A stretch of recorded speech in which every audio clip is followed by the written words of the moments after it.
It was one of the most ambitious pest eradication projects in the world, to rid a subantarctic island of rabbits, rats and mice.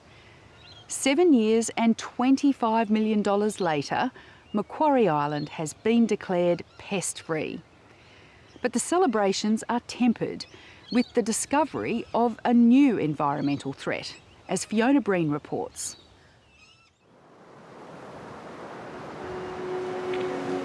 It's a long and lonely haul across the icy Southern Ocean from Macquarie Island to Hobart. These subantarctic expeditioners can't wait to get off the ship and head home. I'm excited, nervous. It was a long trip up the Derwent and I'm looking forward to seeing Mum and my dog on the other side of the gate. Nancy Williams has spent much of the past 4 years on remote Macquarie Island, halfway between Tasmania and the Antarctic wilderness. She's walked its length and breadth with workmates Rico the Labrador and Katie the Springer Spaniel. Part of a massive $25 million pest eradication scheme, they've been hunting for rabbits. Now they're in Hobart, it's time for some rewards. So we're going to go rabbit hunting. Tomorrow morning is the first thing. And aren't you sick of hunting? No, there hasn't been any rabbits for the last 2.5 years, so they're looking forward to it and I am as well. They've only had frozen rabbits out of the freezers, so they'll be looking forward to the real thing instead.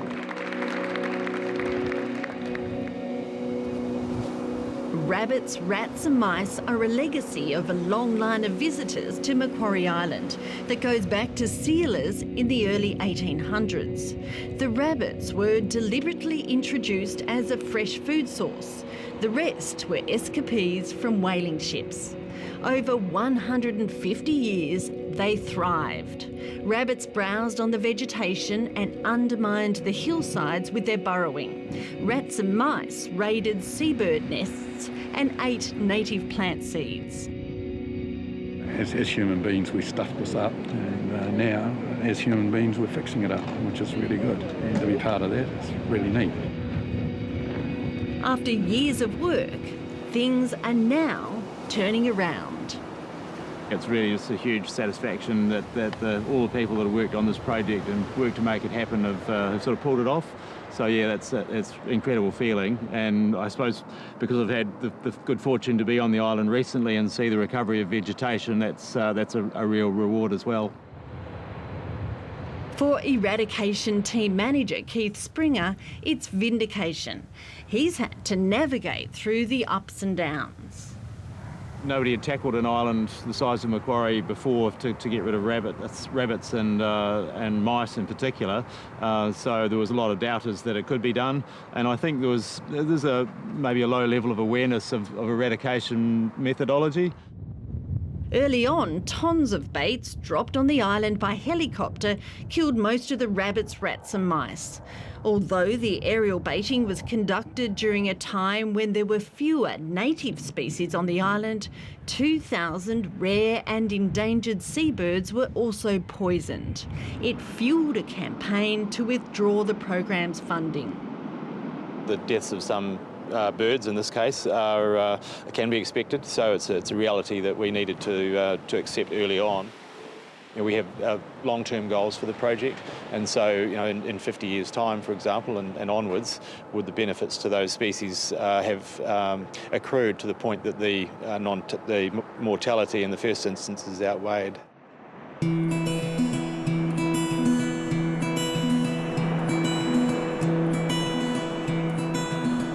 The ABC has followed the eradication program from the start. A year into it, the dogs and their handlers had caught the last 13 rabbits, although they didn't know it at the time. Nancy and her dogs were responsible for 2 of those last rabbits. Katie and Finn detected where it was, in a rock stack, set some traps and got that rabbit successfully, and it was fantastic for the dogs to finally have a fresh rabbit as well, not something that's been pulled out of a freezer. And the second one was down at Petrel Peak. Katie came across that sign, one rabbit dropping in a bird's nest on top of a hill. By 2012, when Landline returned to Macquarie Island, there were already signs of success. Here at Green Gorge, about halfway down Macquarie Island, there's a remarkable transformation taking place. Hillsides, once devastated by burrowing rabbits, are slowly coming back to life. You can see healthy young shoots springing up under the tall tussock grass. Leafy megaherbs and the endemic Macquarie Island cabbage are thriving. Their leaves, normally nibbled to the stems by rabbits, are perfectly formed. On a hike 16 kilometres across the island, from Green Gorge to the main station, there were emerging signs of new life. It's an entire ecosystem response, and one of the things that's really exciting is that we're seeing gossamer slopes covered in spider webs, and that's something I've never seen in the last 20 or 30 years that I've been coming to the island. A lot of the invertebrates, the native invertebrates, are coming back in bounds. In 2012, however, the island hunters knew that some of their hardest work was before them. They'd not seen a rabbit for months, and yet they couldn't be sure they'd got them all. The job just gets much harder when there's so few. So the team of about 15 hunters with the dogs have been looking for several months now, and they haven't found any fresh sign of a rabbit. So that's an indication of the level of effort that's going in, and not yet finding signs of those very small number of remaining bunnies.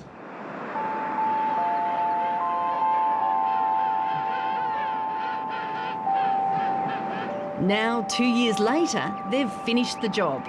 The hunters say they've searched every nook and cranny they could access with their dogs and found nothing.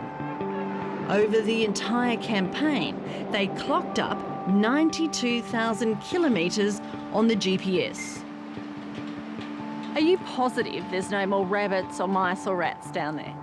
I'm as positive as that I can be, given that the hunting teams carry GPSs. We log all their travel and we plot it on a map of the island, and it's been covered so thoroughly that if there was a rabbit there that was eating something or digging or leaving prints in snow or mud, I'm confident we would have found it.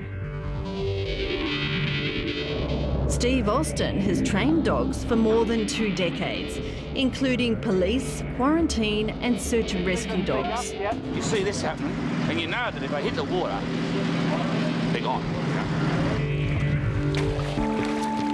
The Macquarie Island project was his biggest challenge. This has taken a lot of dogs to get here. I mean, what you see now is the end result of probably 40 or 50 or 60 dogs. These dogs are the cream of the crop. In the early days, everyone was watching. There was scepticism amongst scientists and workers on the island about having dogs in a World Heritage Area.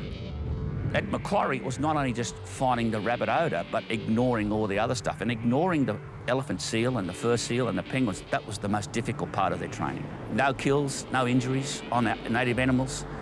A wonderful result. Today, Steve Austin is in Hobart to catch up with the eradication team.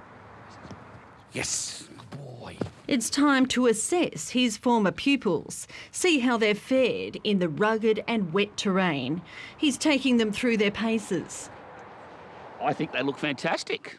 I mean, we might have a health resort for Springer Spaniels down there. He looks in great shape. It's a bittersweet time for the handlers as they watch Steve Austin with the dogs. His assessment will determine the dog's future. Some will work in quarantine, others will end up in Tasmania's invasive species unit. One is heading to Chile for another pest eradication project. Good boy. Bit of a change of scenery for Finn, who's going there, and Finn's handler Karen is going to work on that job as well with Finn. For the handlers, the day's nearing when they'll have to say goodbye to these companions. They've been working with them nearly 7 days a week on Macquarie Island, and it's going to be tough. Yes, Definitely an emotional time, knowing that at the end of it you have to hand them back and not see them again. It's pretty full on. How are you going to do it? I don't know. I think I just have to hand over the lead and walk away.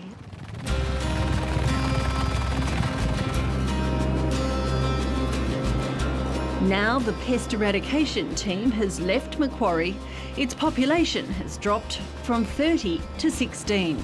The World Heritage listed spot will continue to be a research base for Australia's Antarctic Division and Tasmania's Parks and Wildlife.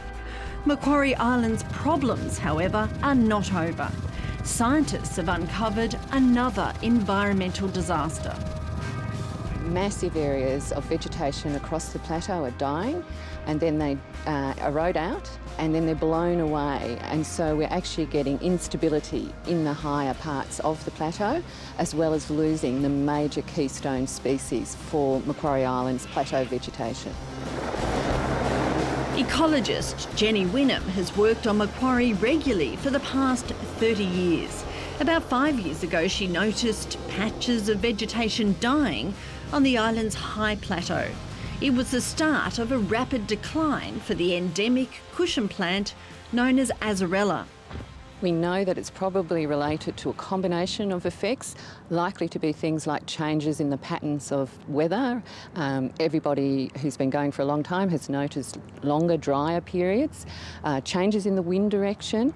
However, we have isolated a few pathogens from the plants, but we don't know if these are actually the cause, the primary cause of the dieback, or whether they're secondary. Azarella covers 90% of the plateau, which is in itself a huge part of the landmass of Macquarie Island. While rabbits did nibble on these plants, scientists say the dieback continued even after the rabbits were gone. It is a keystone species, important for a whole lot of other plant and invertebrate species, and so losing azarella in such a large extent is quite a significant blow for the island at a time when most of the other vegetation is recovering. In a desperate effort to save the now critically endangered plant, scientists have set up an orchard on the north end of the island. They've had some success. The first seeds have been produced. At the rate the entire upper plateau is dying, they could end up being the last azarella plants on the island. At least for now, one battle is over. These dogs and their trainer have done their job. Their legacy will live on Macquarie Island. We've got it pest-free, rabbit-free, and that now will go back to its original state, which is a World Heritage Area. And these guys were part of making that successful. To see them now come back so healthy and happy and be a part of that great result is just the highlight of my career, by far, by far.